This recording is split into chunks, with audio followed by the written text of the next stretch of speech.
Good evening, friends. Yet another session from our BSMD alumni. And welcome to all the BSMD alumni, faculty, and our friends and family around the globe. It's good evening at India, good morning to US, and probably we'll have to call it as good afternoon for the Europe team. We have a wonderful speaker with us now, Mr. Krishna Kumar. He's been enjoying 29 years of hospitality, and he's thoroughly been into the hospitality industry right from the beginning. He co-founded Istara Co-Living. It's one of the largest operators in India, largest full stack co-living operator in India. He has his bachelor's degree in hospitality management from SNR College, Coimbatore. Then he did his master's in hospitality management from Ecole de Hotelier, Switzerland. He has worked across the globe, 14 countries to be precise. He's worked at Middle East, Africa, North America, Europe, Southeast Asia, and India as well. I know Kumar for quite some time. Kumar's wife and me, we worked together at Skycell at that time. And since he married Swarna, I know Kumar for quite a long time. And Kumar, apart from Kumar, Istara is his second startup company. He has we can look at many more aspects from Kumar, and we can learn from him on how startup and where and what is going to help us out also for all our students. Kumar also is he hosted the India-Japanese summit at Kuala Lumpur, where our Prime Minister Modi was also there. We can also hear from Mr. Kumar on those experiences which he can share with us. And I leave the session open to Mr. Krishna Kumar. Over to you, sir. Thank you, Shankar. Thank you so much. I think 29. Good evening. It's great to be with you all today, albeit morally, not in physical presence, but I guess Zoom is doing a fantastic job with us all, trying to make sure we're all connected. 29 years in hospitality, I always thought the fundamental ethos of hospitality was networking, socializing, and meeting people. Then COVID came. COVID came as a rude shock to everybody, and now everything is out of the window. So I think COVID-19 is the mega crisis of our lifetime. I guess, this is once in a century, once in a lifetime that we go through in terms of crisis, especially for the hospitality sector. It's been more of an Armageddon, threatening the good, the bad, the ugly, without any distinctions on what is good, what is bad, and what is ugly. So what I'm trying to touch today is, I would like to look at hospitality during COVID and post-COVID in terms of what our interpretations are on how this hospitality sector will evolve eventually. I want to quote one of the top hospitality players today in the market, Sir Arne Sorensen. He's actually the head of Marriott. And 2-3 weeks ago, when this whole crisis came into being, he described the impact of this pandemic, something he put 9/11 and the 2008 Great Recession together. That illustration, what he gave, was about 3 weeks back. Little did we realize in 3 weeks' time, this issue has quadrupled in what it's turning out to be in terms of a death blow to the hospitality at this moment. By far, I think hospitality was always, it can be argued that it was always criticized for being something very slow to take off, a sector which had very high fixed costs, and it was always due, or rather overdue, for a course correction. I think COVID's here, and I think it's showing all the hospitality players around the world, whether it's a small bed and breakfast club living in the UK or the likes of the Marriott, to the Hiltons, to the Intercontinentals. I think the issue has reached an exponential stage where this course correction is now being discussed across the board, across the forum, by almost every single player around the world is feeling it. Just to give you an example, a country like Australia, where Gold Coast, where the bread and butter of theirs is, the economy is based on tourism, has closed off tourists till the 30th of September. And that just explains the amount of disruptions that this has created. However, I think this was also a great time for the entire hospitality team to look within and look at what is the solution that's going to come out of it.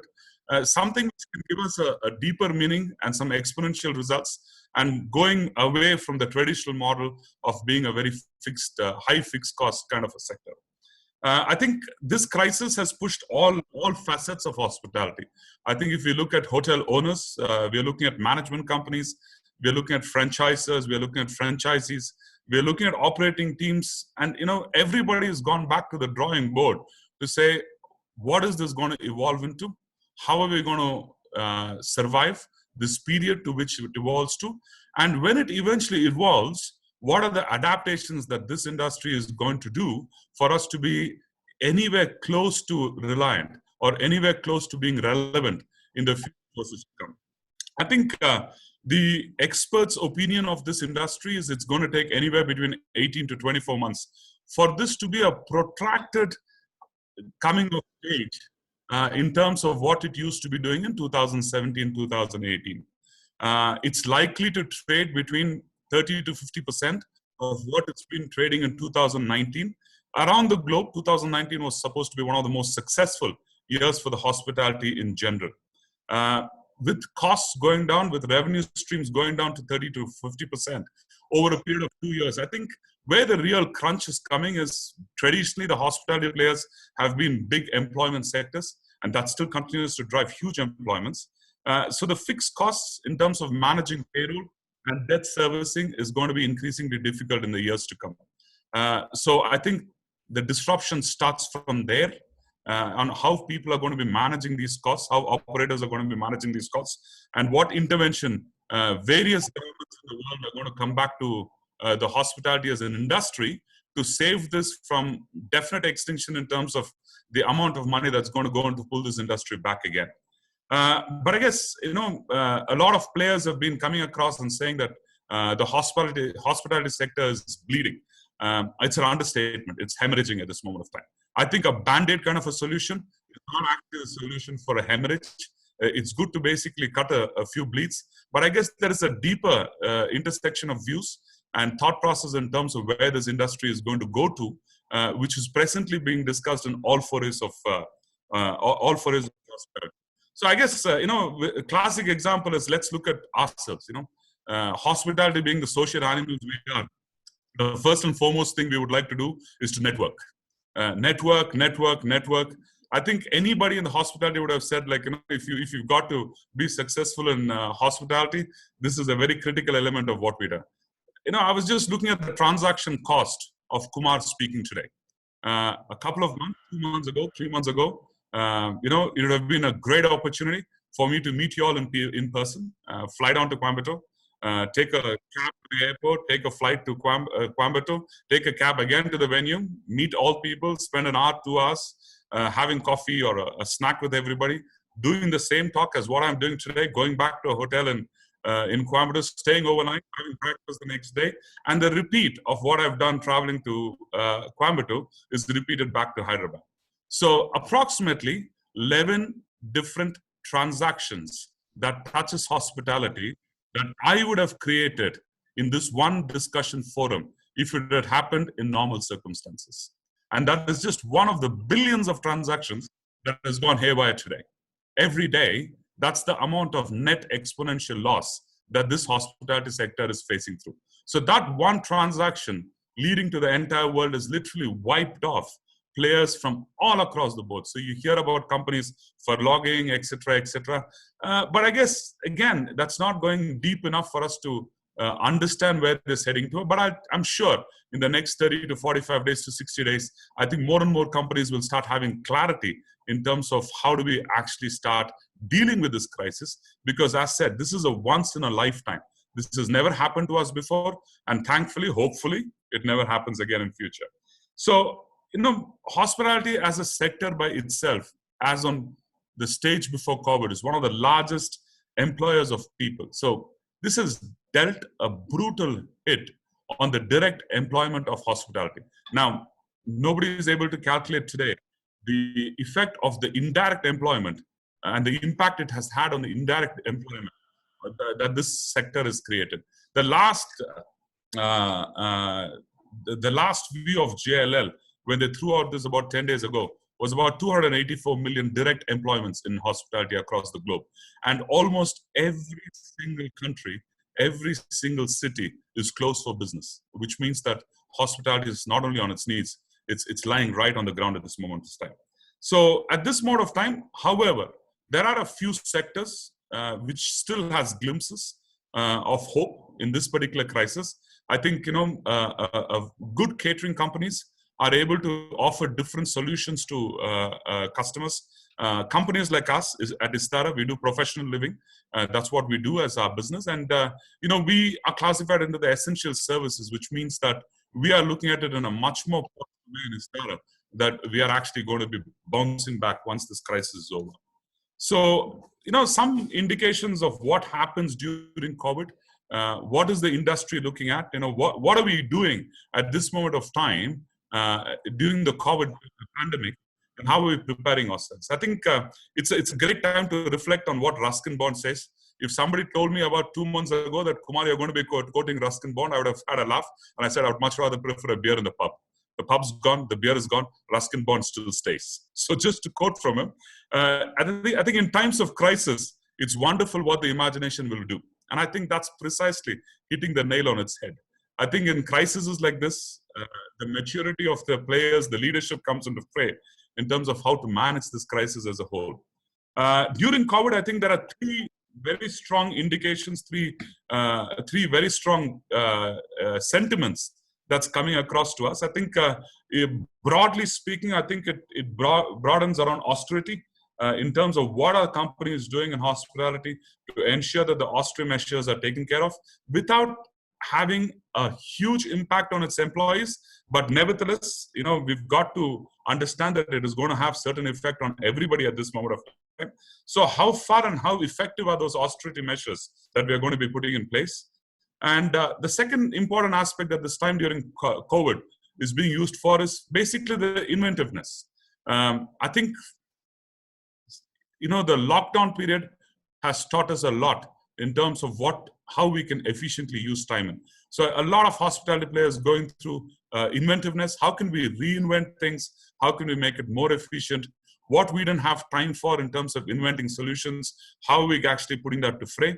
And most importantly, I think what is very, very relevant today, not only in hospitality, but in most of the industry is how are we adapting ourselves to remain relevant in future? And I think as core business, be it any sector, that adaptation is now rooted to say, how fast are you able to adapt to a moving and a dynamic piece for you to still be relevant in business? And hospitality is no stranger to this, but the level of impact that the hospitality is facing means that the adaptation is so much more deeper in terms of players, especially in hotels, who have to adapt to the new normal. So all these three are creating an overlap of itself, which is value. And I think everybody today is trying to discover what that value is and how do we leverage that value for long-term gains. So some indications during COVID on what is happening around the hospitality industry is the efficient usage of human capital. I guess with that being one of the highest employment sectors, the usage of the human capital is becoming increasingly important. I think both in times of the pandemic that is happening now, as well as how are we going to effectively bounce back with this human capital is also in mind all these leaders trying to say on how this human capital is going to be used. Great time to clean up on SOPs, preparation work for adapting to the new normal. So I guess, everybody understands across all industries that the new normal is not what it was before. And I think in hospitality more than anything else, when I said that the three ethos of a hospitality player was networking, socializing, and meeting people, those three ethos are out of the door at this moment. And I think every hospitality player is trying to say, well, that's the new adaptation, that's the new normal. How are we as hospitality professionals going to adapt ourselves to the new normal? And once we've adapted, how are we going to ensure that we are leveraging the new normal to our advantage? I think it is also a great time for us to think through on what is efficient and what is not efficiently done by us. As said, hospitality being a huge fixed cost component player now is the time to basically look at saying, are we really good at doing something what we were doing before? Or is it time for some other industry to come and take that over? I guess in this whole calamity lies an opportunity as well for the way the hospitality is going to be driving in future. And I also think that if you look at most of the boardrooms and most of the Zoom calls as boardrooms, every single leader in hospitality sector is looking at potential new revenue streams. So, I will give you some classic examples of what Marriott does, or what Radisson does, or what an Intercontinental does.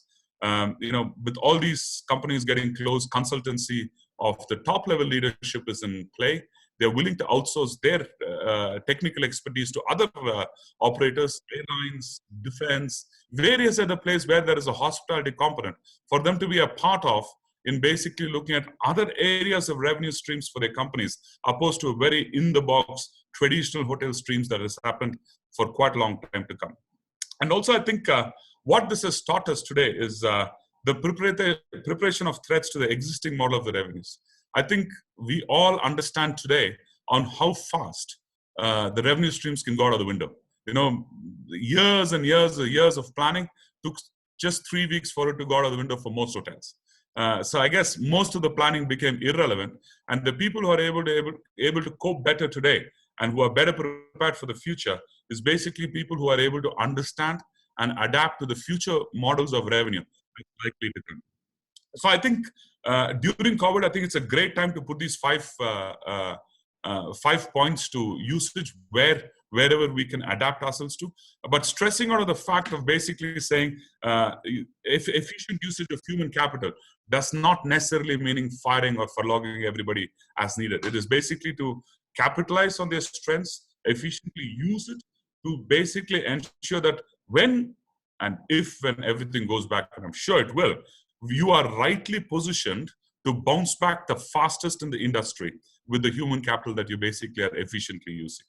So that's some indication of during COVID. And post-COVID is an interesting exercise. At this moment of time, I think we are still looking at a Rubik's Cube to see how we're going to solve it. Do we see that fading away in the when you read, you don't know. But like else, I think we all hope and pray that this is going to pass off. So I think hospitality is one of the very few sectors in the world which has gone through very minor disruptions for decades put together. So if you take what hospitality was in hotels 50 years ago to what it is now 50 years later, there are very few adaptations that you can look at in hotels or a service in an airline. But by far, I think most of it, except for a few systems changing here and there has not been any major disruption of any kind. And I think we are staring at a time where this disruption is forced on hospitality players now to say what you have not done in the last 50 years. You are now forced to start thinking it in such a rude manner that you don't have any choice but to look at it. I think, there's another old saying, necessity is the mother of all inventions. I think that era of having to look at it has now dawned on most hoteliers like me, that we're looking at it and saying, yes, it is going to be the new normal. Disruptions is going to be the way of life, and we've got to start adapting to what the future needs. We had some fleeting glances of disruptions. I think if you look at Oyo as an experiment, it was a classic case of a disruption, with successes, without successes. That's quite debatable. But one thing for sure is it tried to disrupt and it tried to consolidate something very nice. And I think, over the years, I'm sure there'll be a lot more players who learn from these experiments and start doing more of those disruptions. Another classic disruption that we looked at was basically the Airbnb. I looked at a very specific segment of hospitality that it tried to disrupt, and it was very successful in doing so. But apart from these two fleeting glances, there was not any other major disruptions that happened. I think we are the player who've seen tests and to perimeter hospital. So when you were young, you did get telexes in all the hotels, and now you're doing Zoom calls. So I think nothing has changed in the hospitality for these disruptions. So just to give some indications of where the disruptions could go in. I think fundamentally, I think one of the most important disrupting factor in hospitality is definitely going to be technology. I think technology is very underused at this moment in hospitality, and I think whoever the entrepreneurs are on this forum today, I think if you are basically a tech entrepreneur, I think this is the right time for you to disrupt something in hospitality. I think people are craving for it. People are absolutely desperate. Hospitality leaders, need these solutions now more than any other time to ensure that there is technology that is embedded into their business, and it does not just lie with a property management system that's been lying there for 50 years. I think the new age hospitality is what is going to come back in future, and I think tech is going to be a very integral part of the new age of hospitality that's going to be coming in. In the near future, we saw, we've been, I'm sure all of us have been seeing various information on COVID coming across in various hospitals in Dubai, China, etc., where there's efficient use of robots that goes across to servicing rooms. These are hospitality leaders look at it and say, well, there has always been technology available, but it's, for some reason or the other, until this crisis has happened, hospitality players have been very reluctant in looking at technology as a very integral part of their business. I guess that's a definite change process that's going to happen. So anybody who's building technology around hospitality, I think it's a great time to be coming to the party, and I think it's a fantastic time to start consolidating the present doubts that the hospitality players have in how to solve the different pain points. The other aspect that we are seeing is actually food. Food and beverage by itself is going through transformation. As repeating back to what I said before, if our ethos were always about meeting people, socializing and networking, once that has been completely cut off, you are now stuck with something that's saying, I still want to satisfy my cravings, but unfortunately I'm not able to go anywhere, because how long is the social distancing norm going to be there? We don't know. Is that going to be the way of life in the future? We don't know. There is a lot of ifs and buts that's coming in, but one thing is for sure, everybody is learning to adapt in terms of what the new normal is going to be. I guess a year ago or a year and a half, 2 years ago, when we looked at drones delivering pizzas, it was a wow. It was an absolute wow. We said, that's fantastic. It was more of a social media craze than anybody looking at it to say, well, is this going to be the future? And I think we are very close by there to say that, if it has been efficiently used in a place, why is it not adapted in more and more places to come? So are we going to see that coming in? Maybe we don't see drones coming into our apartments, but I definitely see something more concrete in technology trying to disrupt that whole delivery mechanism and making sure it's more automated, it's more mechanized, and it's more safer for people to understand that, yes, you are able to conduct your businesses the way you want it to be without posing a risk to yourself or a risk to the people that you're working or living with. We've also seen that a few of the big ticket hospitality sectors, when I did a couple of very important projects in Kuala Lumpur, big hotels, big sectors, etc. So a segment of MICE, that is meetings, incentives, conferences and events, were one of the bread and butter for a lot of cities, Kuala Lumpur, Bangkok, Macau. So if you see any of these places, they always used to rely on these huge meetings, incentives, conferences, events, etc. Now, with all these social distancing norms that are coming in, you can just imagine what these hotels will do, which have invested billions and billions to host hundreds and thousands of people in one destination. Suddenly it's all out of the window. How do we use that space? That space is already available today, and the hospitality players are desperate to get out of every square feet that they've invested on. So as entrepreneurs, I think there is also a great time for us to look at alternative revenue streams as a solution to these hospitality players who've invested billions and billions of dollars in trying to create spaces which may or may not be the future scope of hospitality at all. If you turn around today and say, we're going to have a meeting of 50,000 people under a hotel tomorrow, which is quite normal about a year ago, that's the new normal. That's never going to happen. Do we foresee that happening in the near future? No, not even in the wildest of dreams. To walk to a bar at the moment is a distant dream. Then you can imagine 50,000 people under one roof. So again, entrepreneurs, I think it's a great opportunity for anybody to look at to say, real estate, what do we do with this real estate? Is there any solution that the hospitality players can have for solving these pain points of investments that have actually gone through? And I think that's a great model again. So I think apart from technology, what this COVID pandemic has done to hospitality players is, I believe it's going to create a new age of entrepreneurs. And I think it's going to get those entrepreneurs back in shape who are tech savvy, who are absolutely in line with what real estate has to offer today.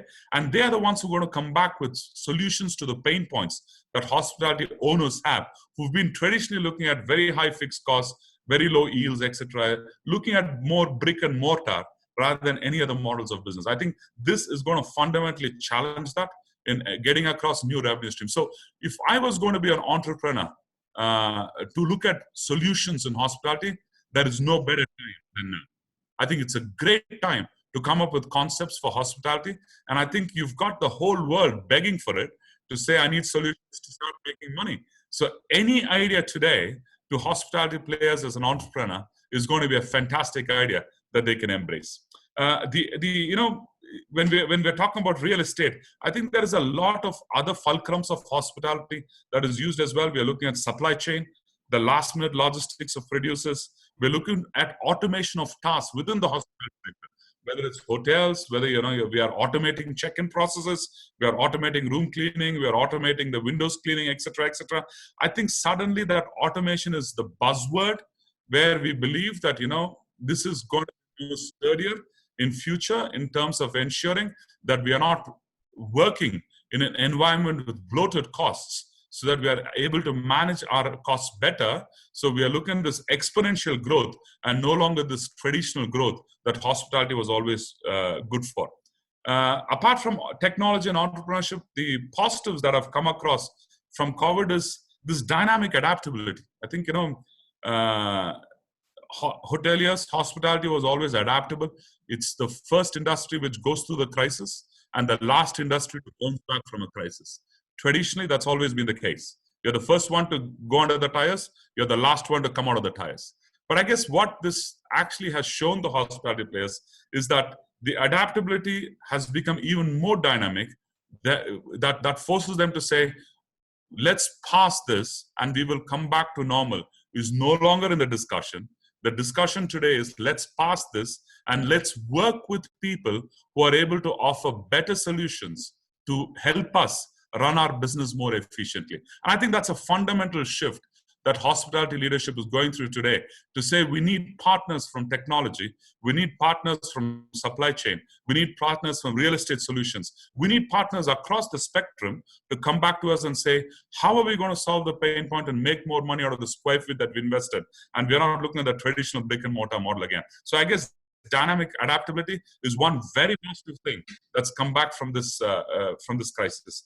And the other trend that we are seeing, and another sentiment that we are seeing, is where the fixed costs are very high. Models which worked on high fixed costs, I think that's going out of the window already. I think everybody understands that this crisis has taught people on how to basically work lean, how to basically ensure that you're cutting the flab, working on as minimal fixed costs as possible, and as much as possible with variables. Now, again, the trend and the sentiments that are going in for the people in the F&B businesses in this particular forum, a great opportunity for you to go to a hotel and say, let me take your restaurant. 80 people out of the 100 owners that you will talk to will happily give that to you, because that's a sunk cost and a fixed cost that they were dealing with. So are we going to see more and more experts running the F&B component of hotels? I think so. I think if you look at us in Istara Co-Living, we are looking at various factors on how we are going to leverage our existing strengths. So I guess as an F&B entrepreneur, now is the right time to go to hotels and basically say, we are able to manage your bar better when it comes back within the framework of what we can do. We are able to manage your restaurants better in terms of producing more value for the buck that you've actually invested. So I guess that part of business is going to be more and more prevalent as we go, that people are going to shy away from these fixed cost models and start going across to variable costs. So again, as an entrepreneur, great opportunity to look at F&B business differently, to say you have something invested on. How are you able to add value to these hospitality players who are desperately looking for solutions at this moment? Shared resources. I think a lot of consulting companies today are looking at how we are doing it. Now, let me tell you what the hospitality wants. Hospitality wants shared resources. Do we want to have one GM for every hotel? No. We might want to have two GMs for 3 hotels, or one GM for 5 hotels. So that shared resources mechanism is going to be more and more that's going to be coming in. It's going to challenge the very existence of a hierarchy chart that existed in the hospitality sector for decades together. I think that's fundamentally challenged. A consultation company, if any of you are working in consultation, great time to put some thoughts together in terms of how are we able to combine resources that offers solutions to these hospitality players by and large. So I guess, there's a lot of components that's going to be coming into play: common purchasing, common finance. So, accounting firms, great opportunity to outsource the books of a hotel. Consulting firms, great opportunity to consolidate the purchasing of 10, 15 hotels under one ambit. So I guess, what this has really created now is that entire hierarchy of the hotel has gone through a major change, and all these are posing as different opportunities for entrepreneurs to start leveraging in this time of crisis, and understanding that this is the way it's going to go. It's going to pose more and more of a solution to these hospitality players. So, is this the way forward? I guess this is just the basic ebb of what our discussions have been. When we look at what a post-COVID could drive in, and the 5 or 6 points that I've mentioned is only the initial factor. And those initial points are, again, taken into far deep-rooted solutions based on the transaction discussions that you're actually going through. So in all the calamity, do I see an opportunity? I see a humongous opportunity that hospitality is going to finally come of age and finally get disrupted the way it has to get disrupted. And it is not another superficial disruption that it has been going through for the last 40 to 50 years. So I think if you are able to declutter our minds to this pandemic, I think there is some exciting news in hospitality that is likely to come. There is a lot of excitement in new partnerships, new technology. So all of us who are building those values, I think hospitality is going to be one of the a very good performing sectors in the future with this new adapted model. Yeah, so that's all I have. I've done 35 minutes, as said. I'm open to taking any questions now.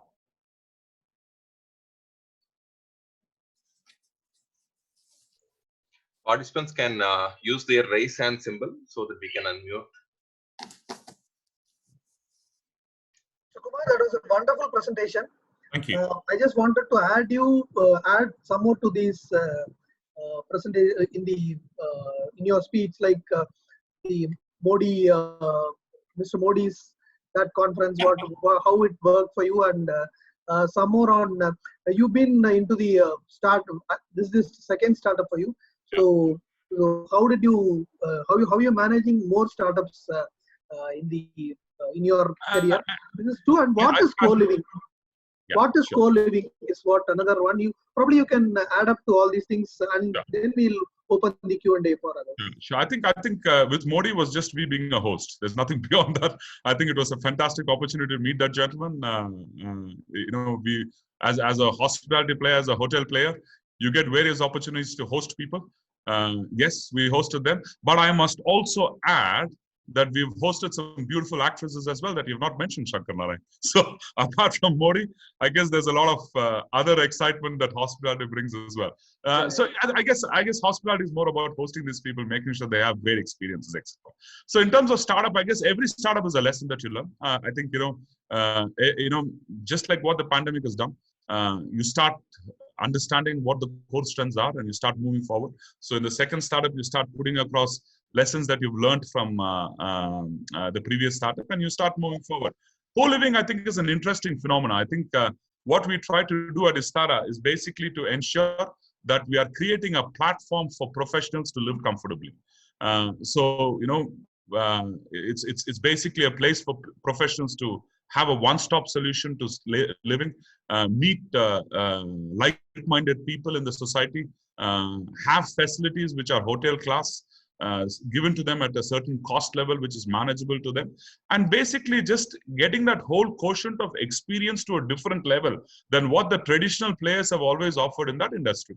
So if you crudely say in the past years, you had mansions or paying guests as an alternate that we have, or hostels in colleges that we've done. We've upgraded that to say, let's have a hotel-like environment where you treat that as home. You have like-minded people with you. You have people who are basically your peers. You have people who basically are working with you, etc., etc. So that whole community effect is what we are trying to evolve to say the zillennials that we are looking at are very driven by comforts. And I think what we offer here is basically the comforts at a price point that is good for them and good for us as well.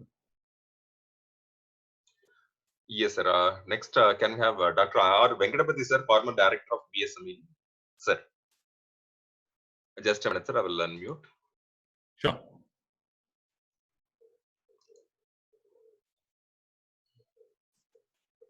Arvi, sir, I'm trying to unmute you, but I couldn't. Just a minute, sir.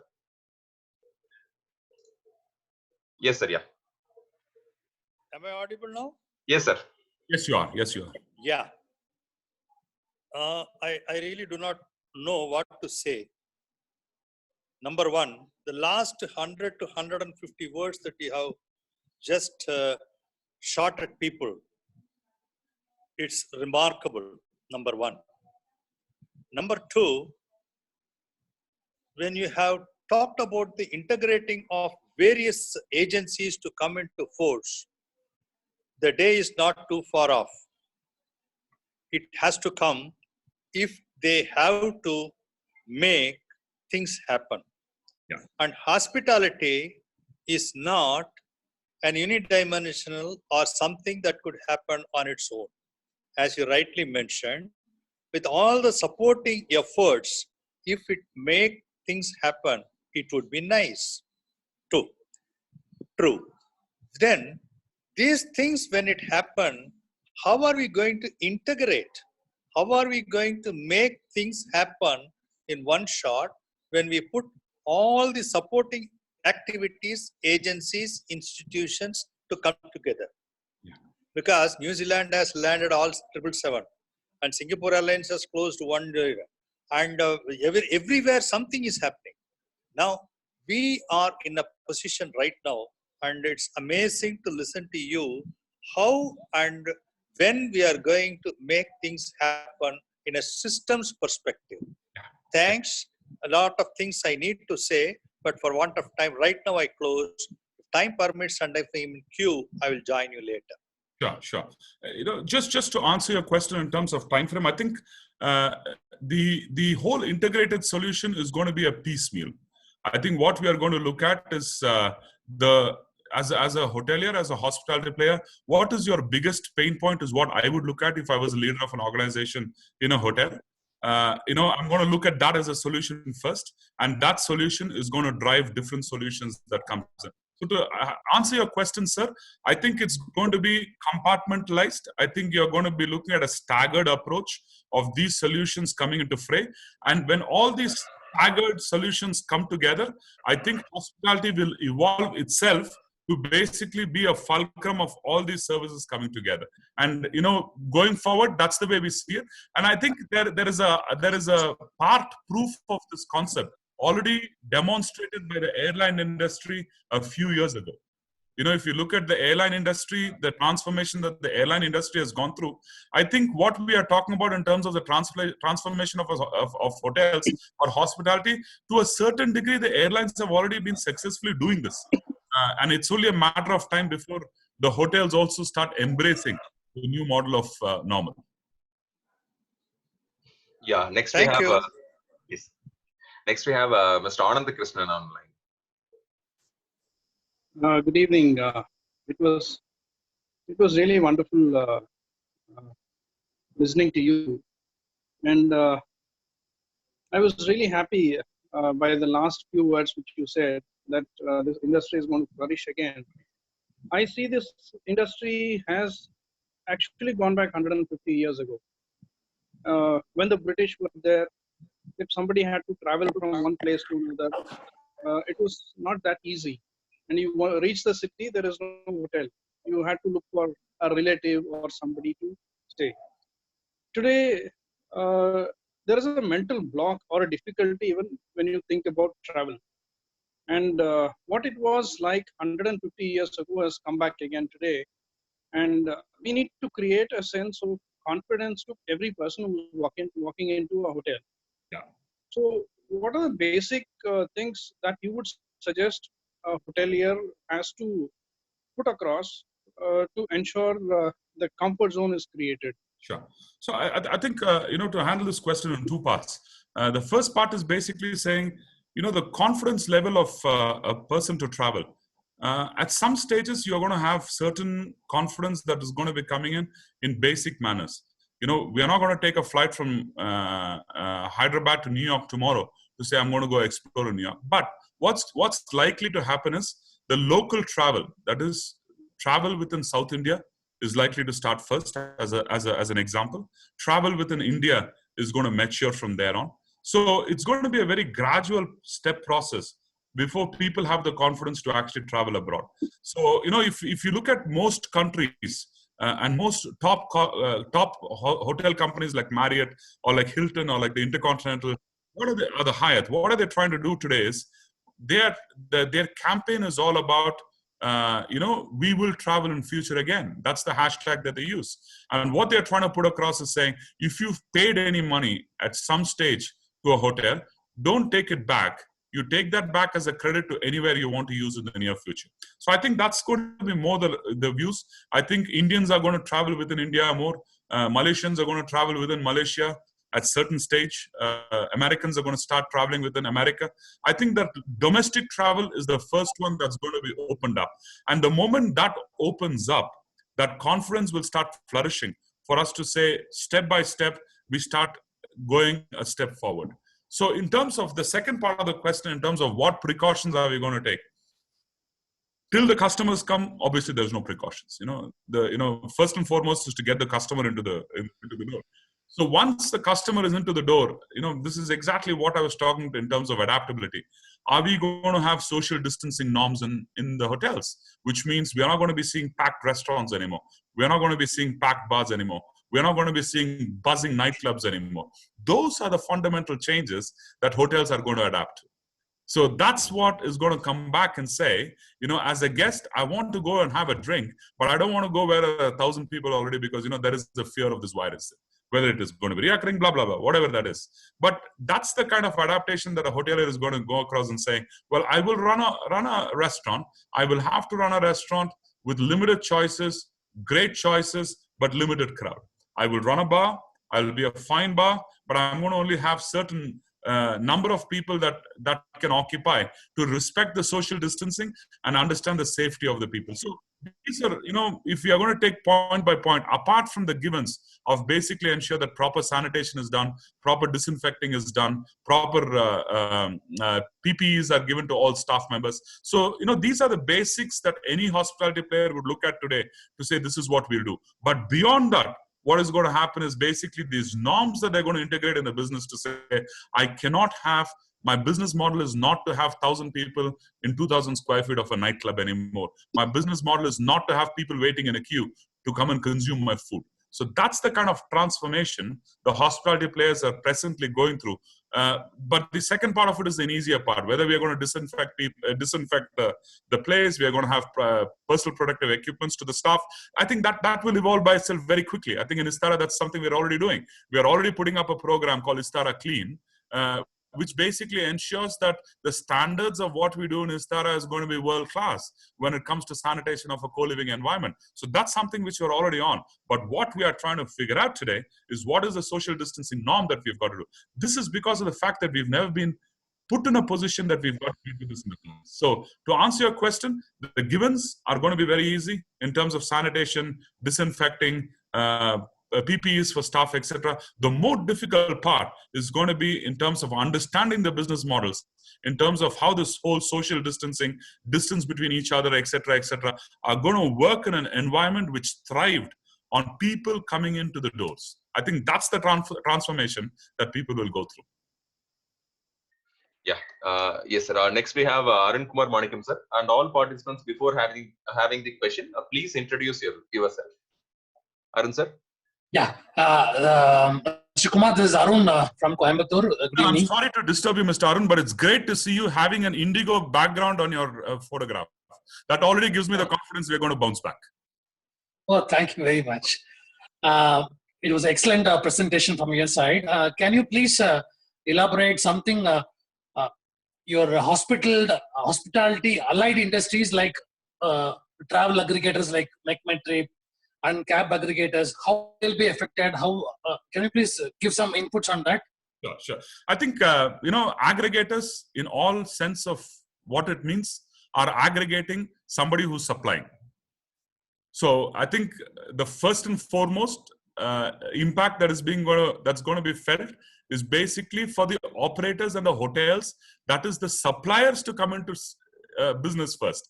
Aggregators are going to only follow once the suppliers have come into a fray. For example, to go into an MMT kind of a scenario or going into a GoAbibo or a Booking.com scenario, Booking.com and MMT only exist because a Radisson, Hilton or a Oyo or a Marriott or etc. exist. If these hotels don't exist, they don't exist either. So what they would understand and what they're going to do is, again, where I see a partnership forging. I see a partnership forging where they are desperate to get back to their feet, but they cannot get back to the feet before the hotels get back to the feet. So, which is why I said you're going to see a lot of synergies coming together to ensure that the industry by large is going to get back to its feet. So I think to answer your question, initially what I think the aggregators are going to do is the aggregators are going to support the hotels and the hospitality players to get back to their feet, after which they're going to go back to their aggregating. But the first priority for them is to put the main business back to its feet, which is the very existence of theirs. Does it answer your question, sir? Yes, sure. Yeah. Yes, sir. Next we have Dr. G. Saravanakumar, sir. Sir. Good evening, sir. I'm Dr. Saravanakumar. I'm also from Coimbatore. It was a really wonderful presentation, sir. Thank you. My question is, do you think that the hotels should have a software or an app to protect from this kind of COVID virus in future, so that the guests also will have the surety this hotel is having this software, and they can come and stay there or come to the restaurant and safely. So similar to ISO certification. So do you think a common software or app should be framed for all the hotels and standardized so that the guests will have the confidence to come to the hotel? That's my question, sir. Sir, I think, to be honest, I think you have the answer in your own question. I think it's a brilliant idea. I think a hotelier would not have thought about having an app which basically does this as a certification of how far the hotel is equipped with it. If you predominantly see what are the features that hotels have been exhibiting themselves, you have a pool, you have this, you have that, I have room service, I have this, I have that. Yes. But I think you've got a fantastic idea to say if an app kind of a certification model works in terms of what are the policies post this pandemic. I think you've got a business idea there, sir. I think it's a fantastic idea. I think it's a fantastic idea that most hotels will embrace at this time. So all the departments can be insured. So, I think it's a great business idea, sir. yes, sir. Thank you, sir. Yes, sir. Next, can we have Karthik Kumar, sir, to have some of the questions which is asked by the audience in chat? Karthik Kumar has gone away, so I'll just read the questions for Sure. Kumar. Yeah. Okay. Kumar, there's one question which is from Anisha. This person is asking, what would happen to a restaurant chain like Annapurna or A2B with 100% walking in each and every day? Yeah, exactly. I mean, that's what I mentioned before, Shankar, that there's quite a lot of business that looked at turnover within a square feet of space. Annapurna, A2B is one of the classic examples. But if you actually look at worldwide, you had a lot of bars and clubs which had 2,000, 3,000, 4,000 people at any given point of time in 10,000 square feet. It's all packed like sardines. Those are businesses which are going to go through a fundamental change in terms of how they are going to be seating people, how they are serving people, etc., etc. Which is why I said one of the opportunities as an entrepreneur is basically the supply chain management. Supply chain management in this case is adapted to basically saying, you know, you've got the Swiggies of the world, you've got the Zomatos of the world, but can we create something for that Annapurna and the A to B model to be able to drive food faster to a customer? I think, again, there is a solution that can potentially work as a business model. Are they going to go back and say that I am happy with 100 people waiting outside the restaurant for a seat inside the restaurant? As a customer, you wouldn't do that anymore. You know, the risk is so high that if you look at 100 people, 1.5 months ago, 2 months ago, if you look at a packed restaurant, that is a vindication of how successful that restaurant is.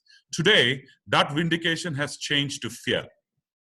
So they will have to adapt to it.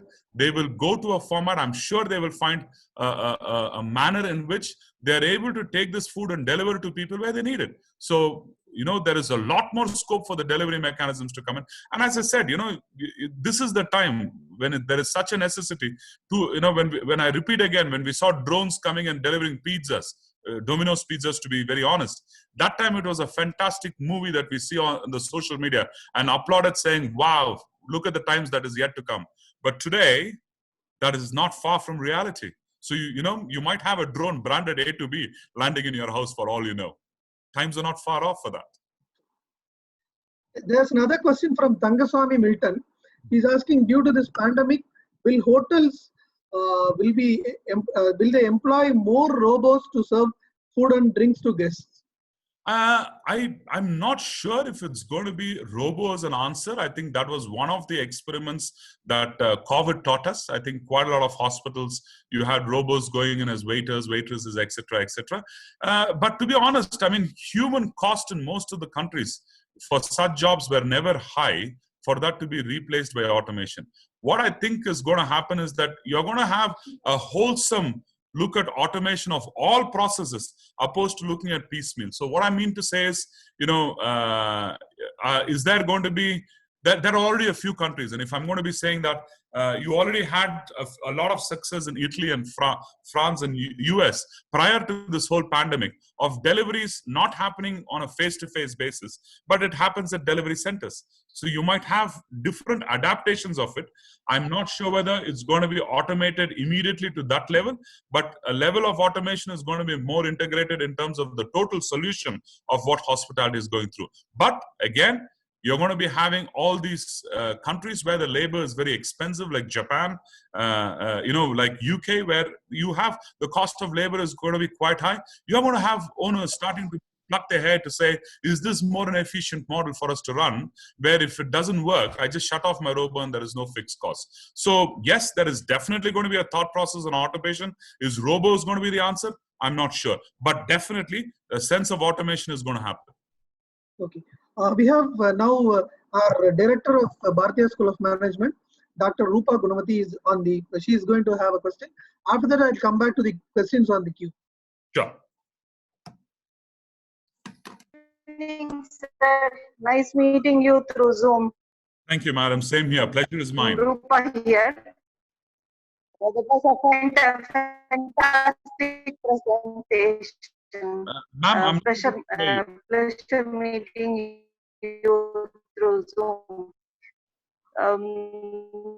Sir, I just have one thing to. Madam, the audio is not clear. I'm not able to hear you, madam.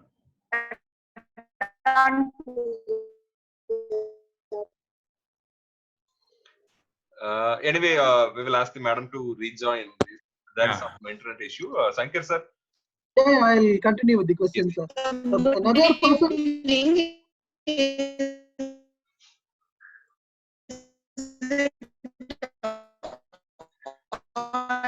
Madam, it's not clear. Madam, it's not clear.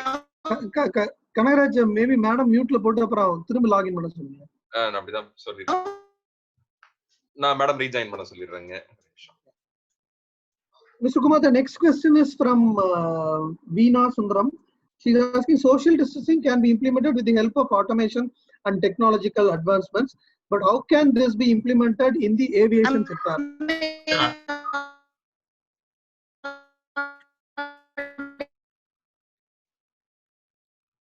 So yeah, just to answer the question, I think if we look at the chronology of events that happening in aviation, I think it's cost per seat, and if we are going to be looking at certain norms of how many seats that can go into a particular aircraft, I think what we had about 20 years ago to what the aircrafts that we have today is fundamentally different. They've added many more seats. So if they can add many more seats to basically answer the question of economics, I think it's going to go back to say that there will be certain norms that I see coming out of this whole crisis in terms of how many seats and what distances should be maintained as a policy by itself. And I think that's going to start evolving as well. Is that going to inflate the price of air tickets? Maybe yes. And I think, but that's more a supply and demand side opposed to this forum. But I guess there will be some guidelines that will start coming out. At this moment of time, even the government is clueless in terms of how the situation is going to go about. But once it all starts settling down, and we come to some semblance of normalcy, and once we understand that this is going to be here to stay for some time, I think that's when you will start the policymakers coming back to say, this is the number of seats, this is the seating mechanism that's allowed in aviation. I think quite a lot of it already is in terms of how we are doing it in terms of check-ins, etc., etc. I think we're just going to evolve that process. Compared to the hospitality, compared to the hotels, I think aviation have their jobs easier than what hotels do, because aviation has been seeing these kind of crises quite a lot. So their ability to adapt is a lot better than what hotels have done in the past. So I would definitely see some policy guidelines coming in terms of what the capacity of aircrafts could be and what the norms of seating could be. I see that coming in the future. That's nice. We have another question from Anisha. She's asking, what about bento boxes or packed lunches delivered to the doorstep places with close proximity with drones? Absolutely. I think as we said, that whole experimentation of pizzas with drones, once the proximity is not of relevance after we've achieved a mechanism of delivery. Once if we've identified drones to be the ones which are going to be delivering, or any format that is going to be delivering, whether it's a human going to a certain distribution center and delivering there and not to houses, and the guys go and pick it up from a distribution center. So any form of the social distancing which basically ensures that the two people are not going to meet face to face, that risks infection, I think that is going to be happening. In countries like states where they've already tried it successfully, I think this is going to go faster. Again, a policy would be made in India very soon, I'm sure, with all this coming in. When this becomes a necessity, I'm sure, I think there's quite a lot of advancement coming in these areas of deliveries. More so triggered by the fact that you cannot have overcrowded restaurants, and people are going to move away from going into a dine-in format to basically a delivery model. In a crude way, I think delivery is there for the future. Dine-in for the moment is going to be on the back burner. So now we have the director online. Rupa madam, can you hear? Yeah, I'm hearing you. Am I audible to all of you? Kumar sir, am I audible? Okay, that's fine. That was a very fantastic presentation. We all thoroughly enjoyed your presentation. And you sticked onto the given topic. You didn't deviate much, and highly focused that was. Thank you. Yes, and I just have one aspect to add. Hospitality industry is known for its adaptability. Whatever changes that struck around, hospitality used to take it up very easily and quickly, and it has to. There is no other go. And my observation is now the healthcare industry or healthcare is supposed to be integrated. The time has given such a kind of indication that hospitality should be integrated with healthcare, so that hospitality can convince the customers that they have everything around readily available, more than what they really expect as far as healthcare is concerned. So is it going to rise up for this particular demands and expectations? And does it going to give a big change in the business model, which is followed by the hospitality industry so far and so forth? Yeah. I think you're right, madam. I think there are two parts to it, and I just want to take that separately. In terms of the adaptations of the hospitality industry, I think adaptations have happened within the limited capacity of what they felt was the needed adaptations. I think COVID has challenged that need to a fundamental existence problem. So I think the level of adaptations that you're going to see is going to be fundamentally different from what the adaptations of the past were. So I think that's number one. Healthcare, is it going to adapt the model of hospitality? I think today healthcare is on a good wicket. I think, if there is one industry which is gaining in prominence today is basically healthcare, and insurance probably, which is piggybacking on that. I think if we are looking at these two industries, again, it has a lot of scope to evolve itself into different formats.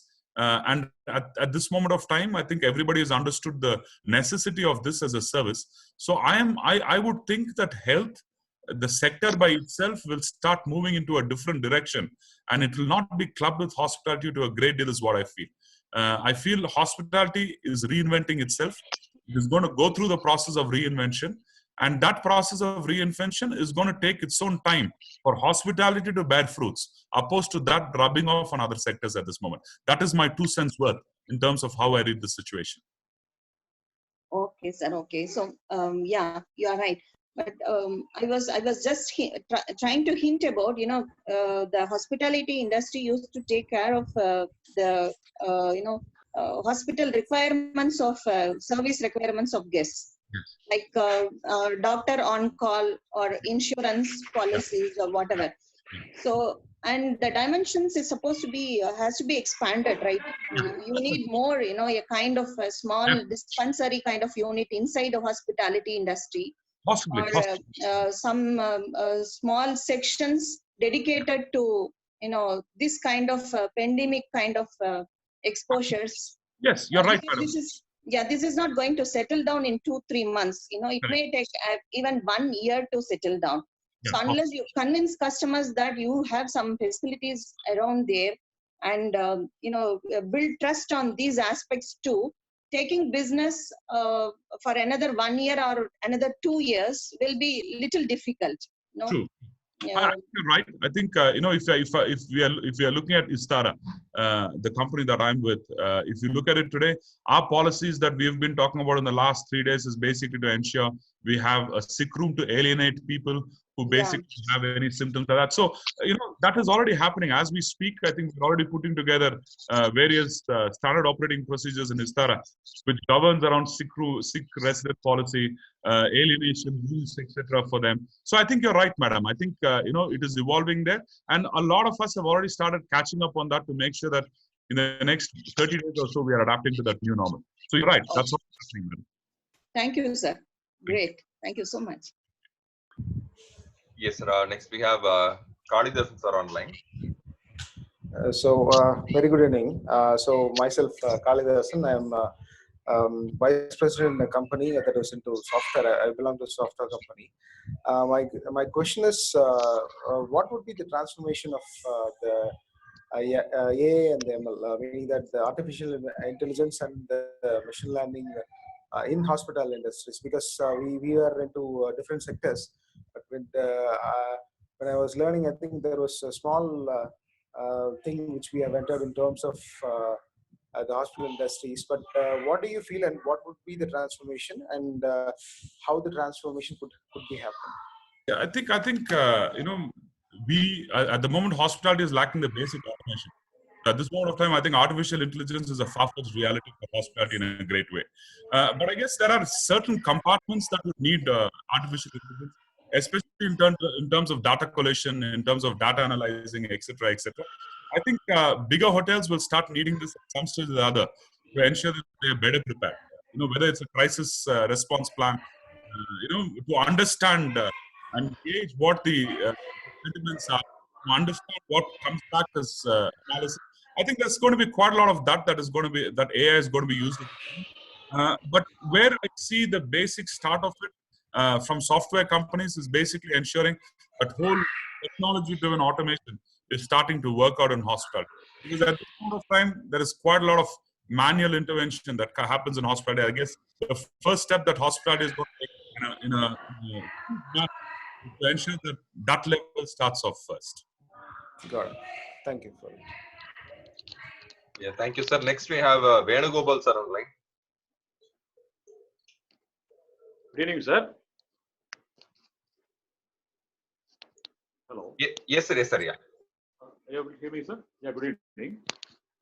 Kumar, sir, good evening. Good evening. This is Dr. Venugopal, principal Good evening. from TIP School of Management. Yes, sir. We have got a lot of inputs from you. Thank you for all your information, sir, first of all. Thank And as an academician, I would like to ask you a question from the point of students.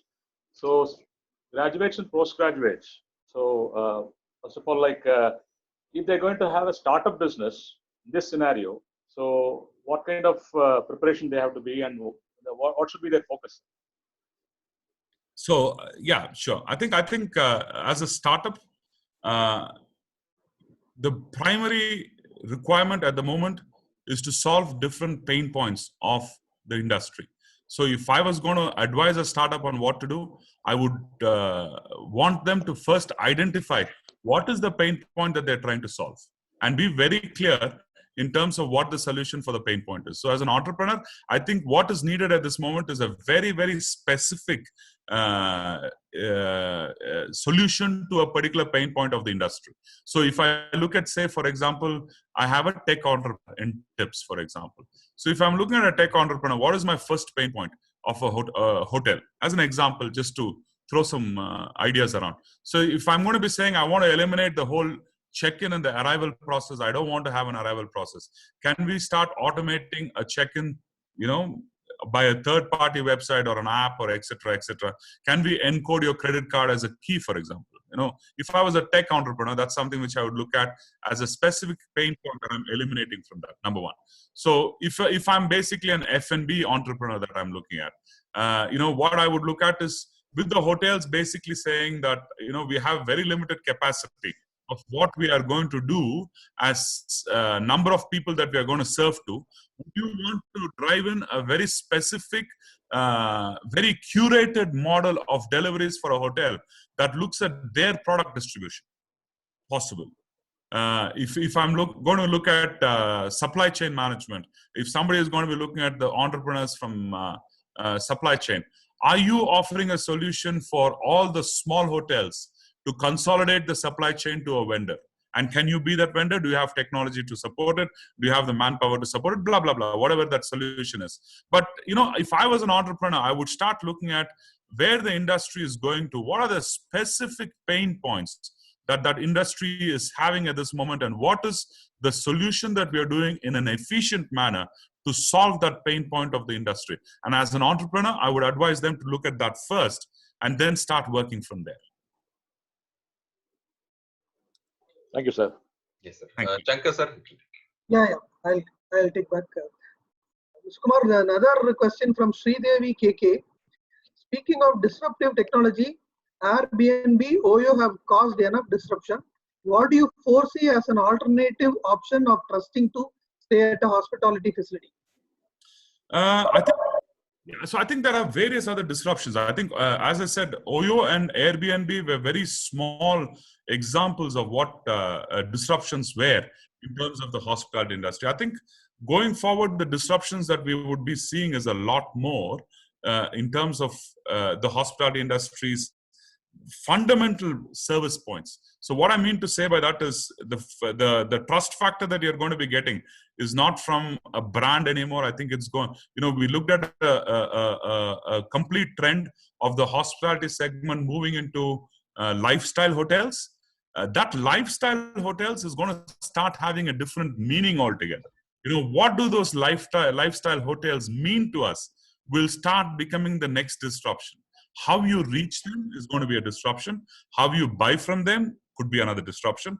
How you basically use the services could be another disruption. So what we are looking at is multiple disruptions within one particular unit of how that's distributed and experienced by different consumers. So just to answer her question, I think there are multiple levels of disruptions that this is going to emanate.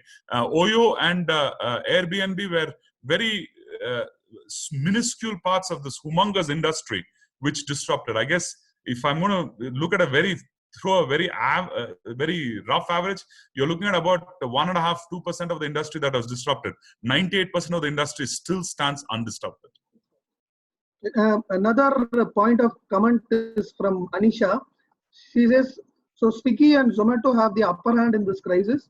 They have been established and now will pay the way forward. It's a comment, and probably you can make a. I would say yes and no. I think yes and no for two reasons. One is, yes, they have a fantastic opportunity because they have an existing ecosystem that ecosystem could be leveraged for any purpose that they want. That is an advantage, definitely.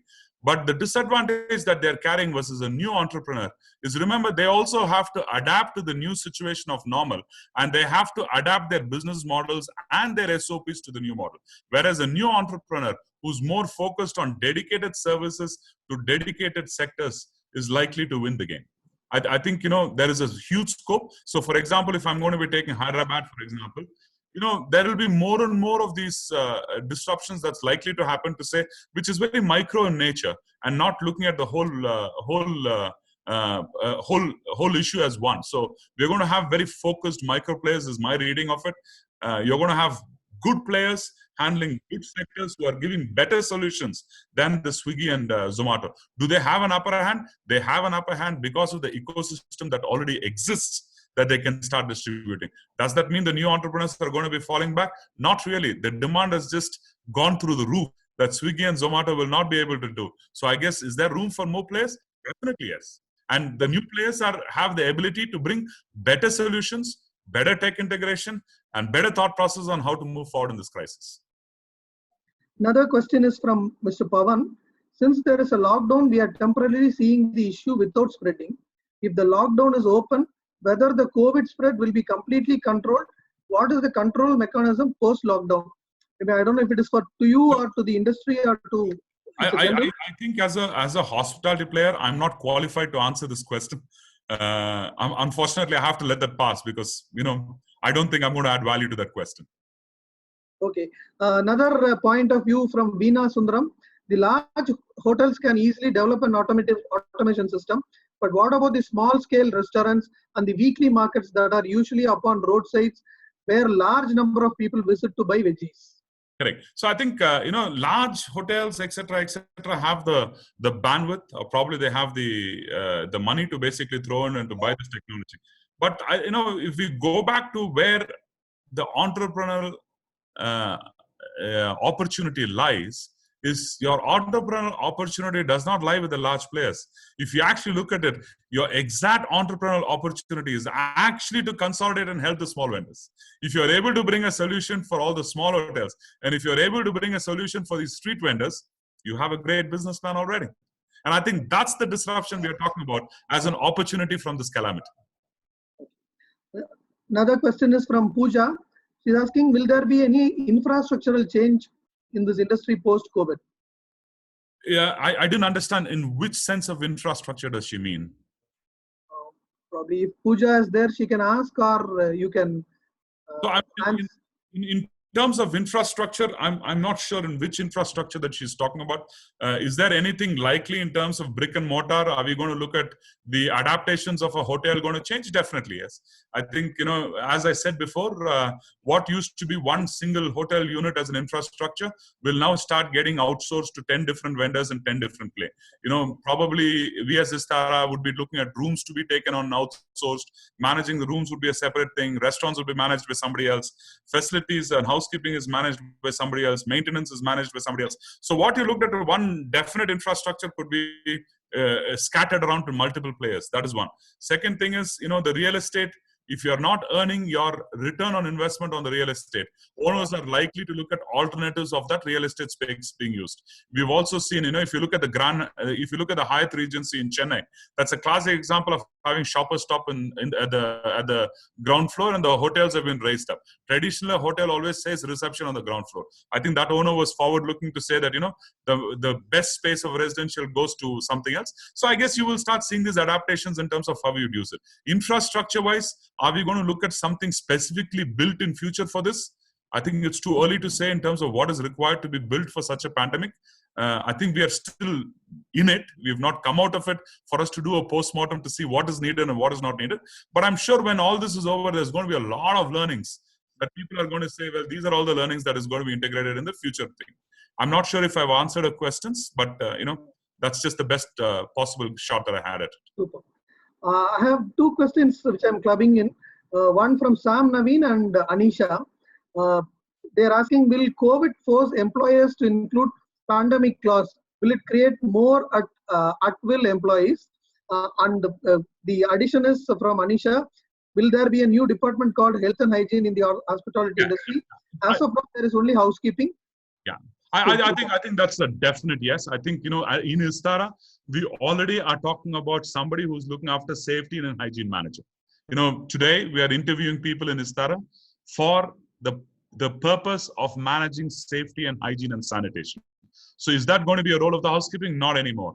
Are you going to have somebody specific for that? Definitely yes. You're going to have a lot more emphasis, and companies like Istara have already started thinking on those lines and recruiting people on those lines. So definitely yes, you're going to see some activities on that.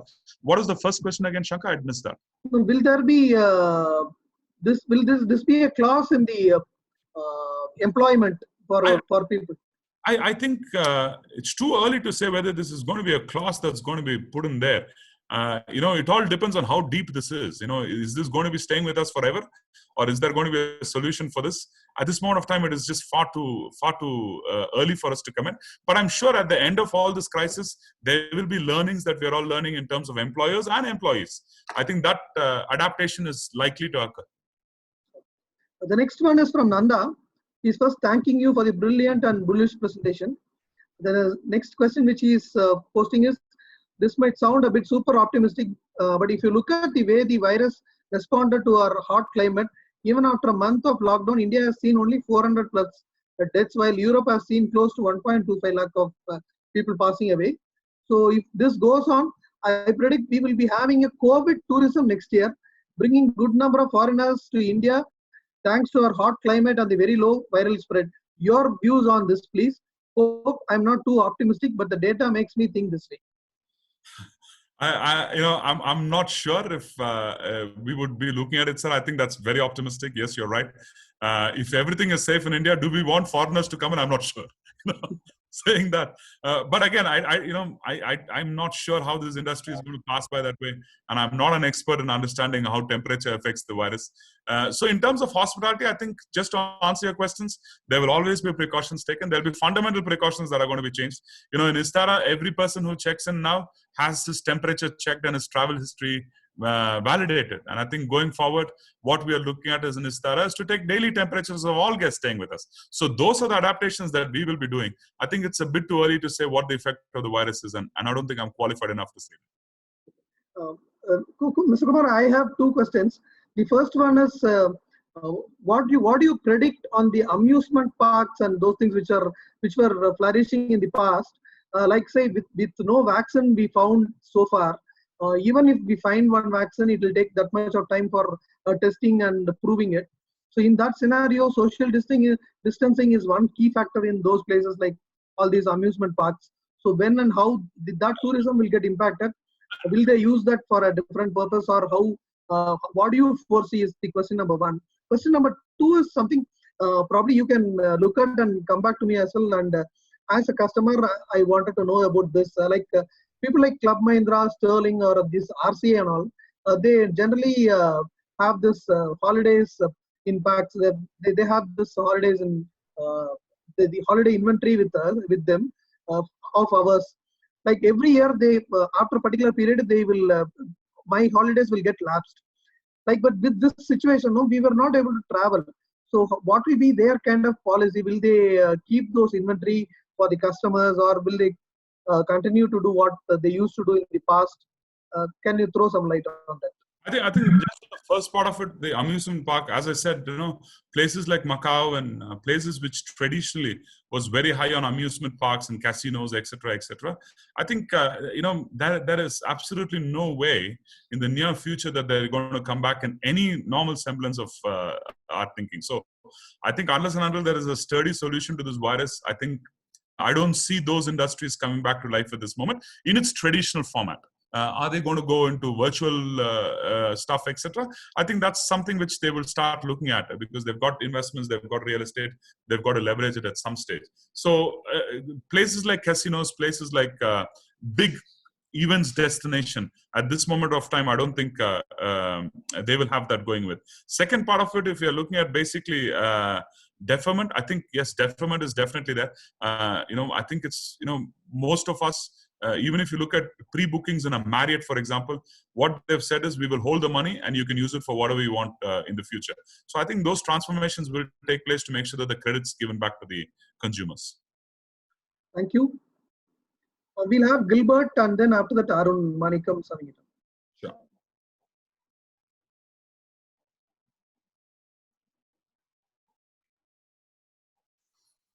Gilbert, over to you. Kumar, thank you for accepting the invitation and Gilbert, you're not audible, Gilbert. thoughts today.